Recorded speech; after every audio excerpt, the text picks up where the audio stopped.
আসসালামু আলাইকুম ওয়া রাহমাতুল্লাহি ওয়া বারাকাতুহু। আলহামদুলিল্লাহ নাহমাদুহু ওয়া নুসাল্লি আলা রাসূলিহিল কারীম। আম্মা বা'দ। আউযু বিল্লাহি মিনাশ শাইতানির রাজীম। বিসমিল্লাহির রাহমানির রহিম। ইন্না আ'তাইনাকাল কাউসার ফাসাল্লি লিরাব্বিকা ওয়ানহার ইন্না শানিয়াকা হুয়াল আবতার।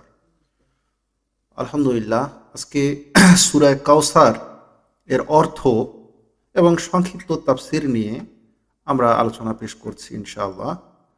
আল্লাহ তাআলা এই সূরা থেকে আমাদেরকে জ্ঞান অর্জনের এবং এই সূরার উপরে আমলের তৌফিক দান করুন, আল্লাহুম্মা আমিন। তো আল্লাহ তাআলা বলছেন, ইন্না আতাইনাকাল কাউসার, নিশ্চয়ই আমি তোমাকে দান করেছি কাউসার। রাসূল সাল্লাল্লাহু আলাইহি ওয়াসাল্লামের উপরে যখন এই সূরাটি অবতীর্ণ হয় তখন তিনি মসজিদের মধ্যেই ছিলেন।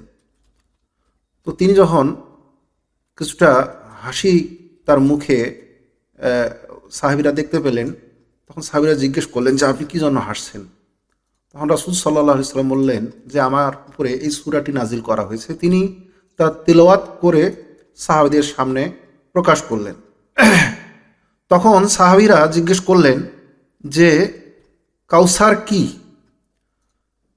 তখন রাসূল সাল্লাল্লাহু আলাইহি সাল্লাম উত্তর দিলেন, যা তাকে আল্লাহ তাআলার পক্ষ থেকে জানানো হয়েছে, যে কাউসার হলো একটি ঝর্ণা বা নহর, যা রাসূল সাল্লাল্লাহু আলাইহি সাল্লামকে আল্লাহ তাআলা দান করবেন জান্নাতে। তো আমরা পরবর্তীতে সাহাবীদের মুখ থেকে যে হাদিসের মাধ্যমে জানতে পেরেছি, এই কাউসারের যে বর্ণনা, এই কাউসার হাসরের ময়দানেও উপস্থিত করা হবে। এই কাউসারকে হাসরের ময়দানে কিভাবে উপস্থিত করা হবে? জান্নাত থেকে হাসরের ময়দান পর্যন্ত খাল কেটে এই কাউসারকে নিয়ে আসা হবে এবং এই হাসরের ময়দানে যখন বিচার কার্য শুরু করার প্রাক্কালে মানুষ যখন পিপাসার্ত থাকবে, তখন যারা রাসূল সাল্লাল্লাহু আলাইহি সাল্লামের উম্মত, তাদেরকে রাসূল সাল্লাল্লাহু আলাইহি সাল্লাম এই হাউজে কাউসারের পানি পান করাবেন এবং যারা একবার এই পানি পান করবে তারা আর কখনোই পিপাসার্ত হবে না।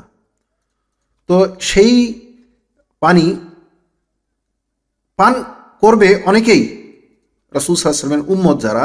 তবে কিছু কিছু উম্মতের মধ্য থেকে কিছু লোককে ফেরেশতারা বাধা দিবে, যেন তারা হাউজে কাউসারের নিকটবর্তী হতে না পারে, তাদেরকে দূরে সরিয়ে রাখা হবে। তখন রাসূল সাল্লাল্লাহু আলাইহি সাল্লাম ফেরেশতাদের উদ্দেশ্যে বলবেন যে কেন এই লোকদেরকে সরিয়ে রাখা হচ্ছে, তারাও তো আমার উম্মত। তখন ফেরেশতারা উত্তরে জানাবে যে আপনার ওফাতের পর তারা নতুন পথ, নতুন মতের সৃষ্টি করেছিল, যে কারণে তাদেরকে এই কাউসার থেকে বিরত করা হচ্ছে। তারা এই কাউসারের পানি পানের যোগ্য নয়।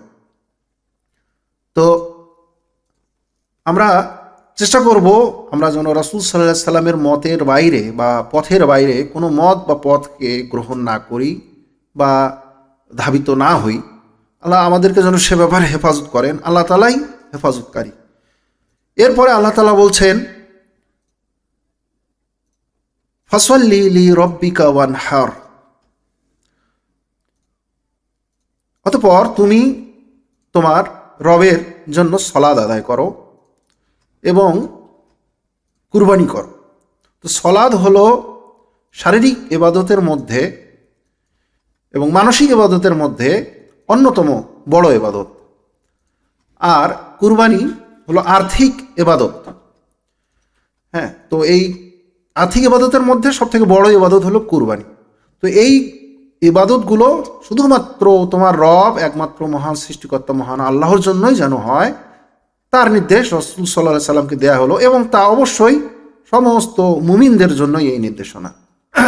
তো আমরা অবশ্যই আমাদের সালাত একনিষ্ঠভাবে আল্লাহ তাআলার জন্য আদায় করব, আল্লাহর স্মরণের জন্য এবং আল্লাহর জন্য আমাদের যে কুরবানি, আমাদের নহর, আমাদের পশু জবেহ থেকে শুরু করে আমাদের যত প্রকারের কুরবানি আছে আর্থিক, সমস্তই এই ওয়ানহারের অন্তর্ভুক্ত হবে। আমরা শুধুমাত্র আল্লাহ তাআলার জন্যই, হ্যাঁ, আল্লাহ তাআলাকে সন্তুষ্ট করার জন্যই এই ওয়ানহার বা এই কুরবানি আমরা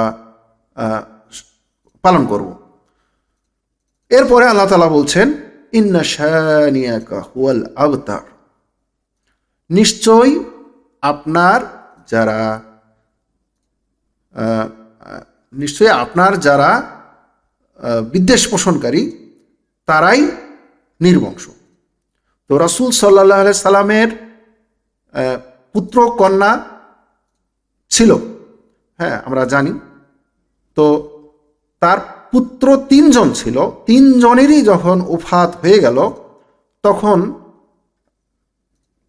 মক্কার কিছু মুশরিকরা যারা রাসূল সাল্লাল্লাহু আলাইহি সাল্লামের বিরোধিতাকারী ছিলেন এবং শত্রু মনে করতেন রাসূল সাল্লাল্লাহু আলাইহি সাল্লামকে, তারা বলতে শুরু করলে যে মুহাম্মদ তো নির্বংশ হয়ে গেল, হ্যাঁ, তার বংশের আর বাতি জ্বালানোর কেউ থাকলো না, হ্যাঁ, সে যদি নবী হবে তাহলে তার বংশ কিভাবে নিপাত হয়ে যায়, হ্যাঁ। তা মানে এখান থেকেই তারা ধরে নিচ্ছে বা বলতে চাচ্ছে, মানুষকে বুঝাইতে চাচ্ছিল যে রাসূল সাল্লাল্লাহু আলাইহি সাল্লাম আসলে আল্লাহ তাআলার কোনো প্রেরিত রাসূল বা নবী নন, হ্যাঁ। কিন্তু আল্লাহ তাআলা এই আয়াত দিয়ে জানিয়ে দিলেন যে ইন্না শানিয়াকা হুয়াল আবতার, নিশ্চয় তোমার যারা বিদ্বেষ পোষণকারী তারাই নির্বংশ, তুমি নির্বংশ নও।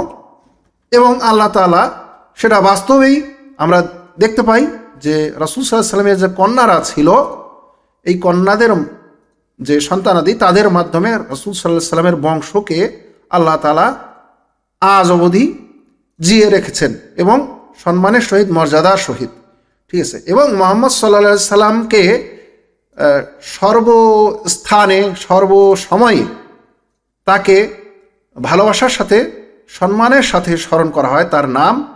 আমরা জানি যে আমরা যে মুসলিমরা যে 5 ওয়াক্ত সালাতের জন্য যে আজান দেওয়া হয়, সেই আজানেও রাসূল সাল্লাল্লাহু আলাইহি সাল্লাম এর যে নাম, রাসূল হিসেবে তার নামকে ঘোষণা দেওয়া হয়, স্বীকৃতি, সাক্ষ্য দেওয়া হয়।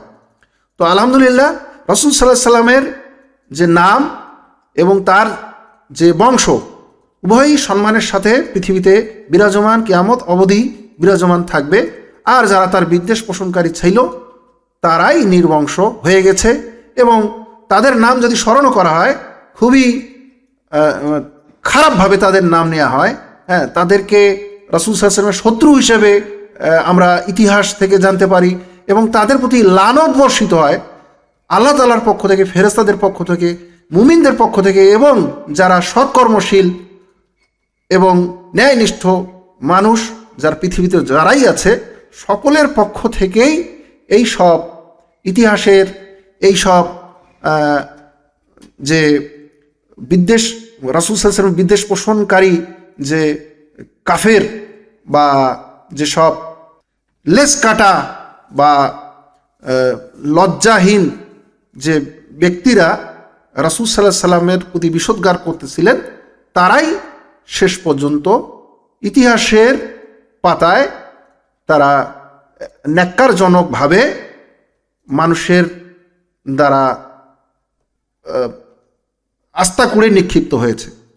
তো আল্লাহ তাআলা এই যে সূরা, মাত্র 3টি আয়াত বিশিষ্ট এই সূরা, এই সূরাকে আল্লাহ তাআলা রাসূল সাল্লাল্লাহু আলাইহি সাল্লামের জন্য একটি আনন্দের সংবাদ এবং তার উম্মতদের জন্য আনন্দের সংবাদ হিসেবে কাউসারের প্রতিশ্রুতি দিয়েছেন।